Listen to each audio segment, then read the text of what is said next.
Okay, folks, back with another knot today. Today's knot is a round turn with 2 half hitches.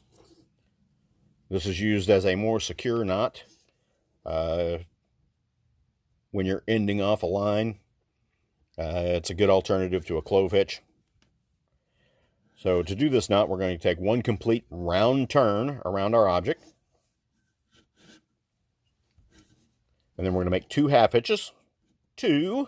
I'll get this slid over in the middle for you. End this off with. Now a half hitch is going to go over the top and back through this triangle that we make. That's 1 half hitch. Now it's important that the second half hitch is going to go over the top of the line just like the first one did and tuck back through where we make this D. Slide back a little bit.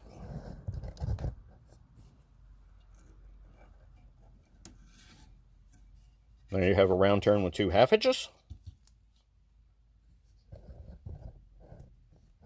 Don't like where my camera's appearing.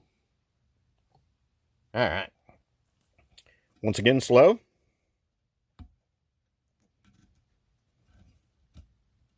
Just puppy in tight here.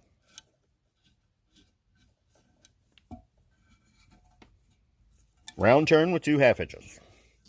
1 round turn around the object. That means we're going to go completely around the object.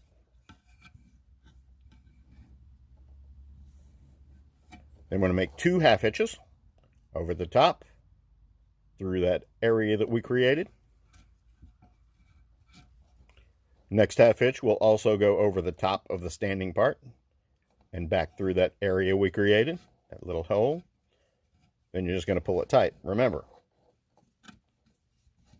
form the knot, dress the knot, tighten the knot. There you have it. A little more secure alternative to the half hitch or to the clove hitch when you're using it at the end of a line.